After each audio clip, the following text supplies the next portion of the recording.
ગુજરાતમાં વિધાનસભા ચૂંટણી હજુ દૂર છે, પણ દિલ્હીમાં કોંગ્રેસે અત્યારથી જ ચૂંટણીનું બ્યુગલ છે તે ફૂંકી દીધું છે। ગુજરાતમાં સતત 2 ચૂંટણીથી સત્તાથી દૂર રહેલી કોંગ્રેસ હવે માત્ર વિરોધ પક્ષ તરીકે નહીં પણ સત્તાની રેસમાં વાપસી કરવાના ઈરાદા સાથે મેદાનમાં ઉતરવાની તૈયારી કરી રહી છે। અને આ વખતે કોંગ્રેસની રણનીતિમાં સૌથી મોટું નામ છે સુનિલ કાનુગોલુ। કર્ણાટક અને તેલંગાણામાં કોંગ્રેસની જીત પાછળ મહત્વની ભૂમિકા ભજવનાર કાનુગોલુને ગુજરાતની જવાબદારી સોંપાતા હવે સવાલ એ છે કે શું ગુજરાતમાં કોંગ્રેસ માટે નવો ગેમ પ્લાન છે તે તૈયાર થઈ ગયો છે? કોંગ્રેસ હાઈકમાન્ડે ગુજરાત માટે અત્યારથી જ મિશન ગુજરાત શરૂ કરી દીધું છે। આગામી વિધાનસભાની ચૂંટણીને ધ્યાનમાં રાખીને પાર્ટી સંગઠનથી લઈને સંભવિત ઉમેદવાર સુધી દરેક સ્તરે પ્લાનિંગ છે તે શરૂ થઈ ગયું છે। સૌથી મહત્વની વાત એ છે કે સુનિલ કાનુગોલુ હવે ગુજરાત કોંગ્રેસની ચૂંટણીલક્ષી રણનીતિમાં મહત્વની ભૂમિકા ભજવશે। કર્ણાટક અને તેલંગાણામાં કોંગ્રેસને સત્તા સુધી પહોંચાડવામાં તેમની રણનીતિ ચર્ચામાં રહી હતી। હવે ગુજરાતમાં તેઓ કોંગ્રેસ માટે કેટલાક અસરકારક ગેમ પ્લાન છે તે તૈયાર કરે છે, તેના પર સૌની નજર રહેશે।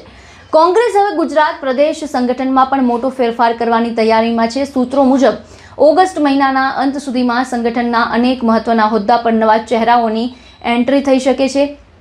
કાર્યકારી અધ્યક્ષથી લઈને વિવિધ મોરચાના અધ્યક્ષ સુધી સક્રિય અને જમીન સાથે જોડાયેલા નેતાઓને જવાબદારી આપવાની તૈયારી છે। જે નેતાઓ માત્ર હોદ્દો ભોગવે છે પણ સંગઠન માટે સક્રિય નથી, તેમને સાઇડલાઇન કરવાની નીતિ અપનાવવામાં આવી શકે છે। એટલે કે કોંગ્રેસ હવે હોદ્દેદાર નહીં પણ ગ્રાઉન્ડ વર્કરને મહત્વ આપવાની દિશામાં આગળ વધી રહી છે। આ વખતે કોંગ્રેસ સૌથી મોટી ભૂલ સુધારવા માંગે છે એ છે ટિકિટની છેલ્લી ઘડીએ થતી જાહેરાત। 2017 અને 2022ની ચૂંટણીના પરિણામો અને અગાઉના પ્રદર્શનના આધારે આશરે 50 મજબૂત સંભવિત ઉમેદવારોની પસંદગી કરી તેમને અત્યારથી જ મેદાનમાં ઉતારવાની તૈયારી છે। તેમણે પોતાના મતવિસ્તારમાં સંગઠન મજબૂત કરવાનું રહેશે, લોકો વચ્ચે સતત સંપર્ક વધારવાનો રહેશે અને ગ્રાઉન્ડ લેવલ પર પણ પોતાની પકડ સાબિત કરવાની રહેશે। સૌથી મહત્વનું, આ તમામ કામગીરી પર હાઈકમાન્ડ સીધી નજર રાખશે। એટલે આ વખતે કોંગ્રેસની રણનીતિ સ્પષ્ટ દેખાઈ રહી છે। પહેલા ઉમેદવાર તૈયાર, પછી ચૂંટણી। બીજી તરફ સ્થાનિક સ્વરાજની ચૂંટણીઓ લગભગ 3 મહિના વીતી ગયો છે, તેમ છતાં અમદાવાદ સહિતની મહાનગરપાલિકાઓમાં કોંગ્રેસ વિપક્ષના નેતાના મુદ્દે આંતરિક ખેંચતાણમાંથી બહાર આવી નથી। પણ અમદાવાદ મ્યુનિસિપલ કોર્પોરેશનમાં હવે નિર્ણય અંતિમ તબક્કામાં હોવાનું માનવામાં આવે છે। નીરવ બક્ષીનું નામ વિપક્ષના નેતા તરીકે લગભગ નક્કી માનવામાં આવી રહ્યું છે અને અમદાવાદ શહેરના કોંગ્રેસના ધારાસભ્યો પણ તેમના નામને સમર્થન આપી રહ્યા હોવાનું કહેવાય છે। હવે માત્ર સત્તાવાર જાહેરાતની રાહ જોવાઈ રહી છે। તો ગુજરાતમાં કોંગ્રેસે આ વખતે માત્ર ચૂંટણી લડવાની નહીં પણ ચૂંટણીની તૈયારી વર્ષો નહીં મહિનાઓ અગાઉથી શરૂ કરવાની રણનીતિ અપનાવી છે।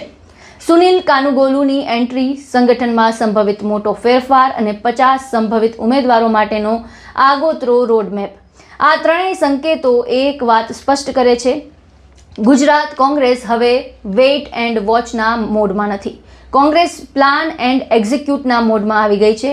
પણ સૌથી મોટો સવાલ હજુ એ જ છે, શું દિલ્હીથી તૈયાર થયેલી આ બ્લુપ્રિન્ટ ગુજરાતની ધરતી પર કોંગ્રેસને ફરી સત્તાની રેસમાં લાવી શકશે? આનો જવાબ આગામી ચૂંટણીના મેદાનમાં જ મળશે। આ મુદ્દે આપના શું વિચાર છે? અમને કોમેન્ટ બોક્સમાં જણાવો ને, અને આપનો અમારો આ વિડીયો પસંદ આવ્યો હોય તો તેને લાઇક અને શેર કરી અમારી ચેનલને સબસ્ક્રાઇબ કરવાનું ભૂલશો નહીં। ફરી મળીશું નવા વિડીયો સાથે। મને આપશો રજા। નમસ્કાર।